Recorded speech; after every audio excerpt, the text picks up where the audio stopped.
به طه، به یاسین، به معراج احمد، به قدر و به کوثر، به رضوان و طوبی، به وحی الهی، به قرآن جاری، به تورات موسی و انجیل عیسی. بسی پادشاهی کنم در گدایی، چو باشم گدای گدایان زهرا. چه شبها که زهرا دعا کرده تا ما همه شیعه گردیم و بیتاب مولا. غلامی این خانواده دلیل و مراد خدا بوده از خلقت ما. مسیرت مشخص، امیرت مشخص، مکن دل دل ای دل، بزن دل به دریا. که دنیا به خسران عقبی نیرزد، به دوریز اولاد زهرا نیرزد. و این زندگانی فانی، جوانی خوشیهای امروز و اینجا، به افسوس بسیار فردا نیرزد. اگر عاشقانه هوادار یاری، اگر مخلصانه گرفتار یاری، اگر آبرو می‌گذاری به پایش، یقیناً خریدار یاری. بگو چند جمعه گذشتی ز خوابت، چه اندازه در ندبه ها زاریاری.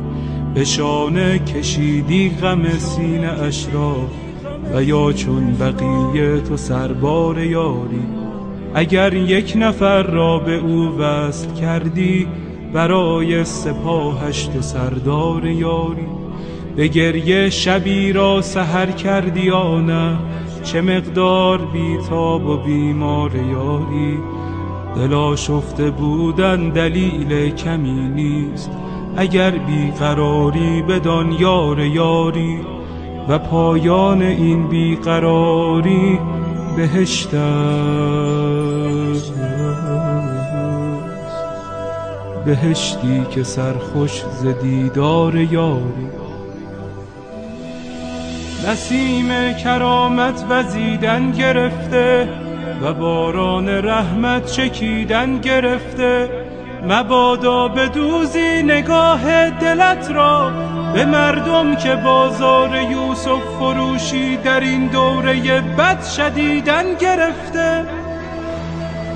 خدایا به روی درخشان مهدی، به زلف سیاه و پریشان مهدی، به قلب رؤوفش که دریای داغ است، به چشمان از غصه گریان مهدی، به لبهای گرم علی یا علیش، به ذکر حسین و حسن جان مهدی، به دست کریم و نگاه رحیمش، به چشم امید فقیران مهدی، به حال نیاز و قنوت نمازش، به سبحان سبحان سبحان مهدی، به برق نگاه و به خال سیاهش، به عطر ملیح گریبان مهدی، به حج جمیلش، به جاه جلیلش، به صوت حجازی قرآن مهدی، به صبح عراق و شبانگاه شامش، به آهنگ سمت خراسان مهدی،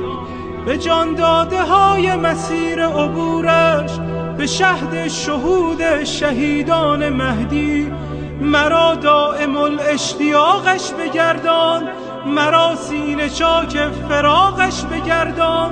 تفضل بفرما بر این بنده بی سر و پا، مرا همدم و محرم و همرکاب سفرهای سوی خراسان و شام و عراقش بگردان. یا مهدی،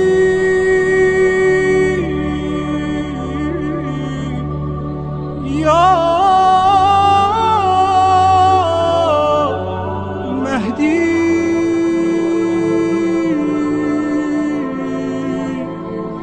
مددی.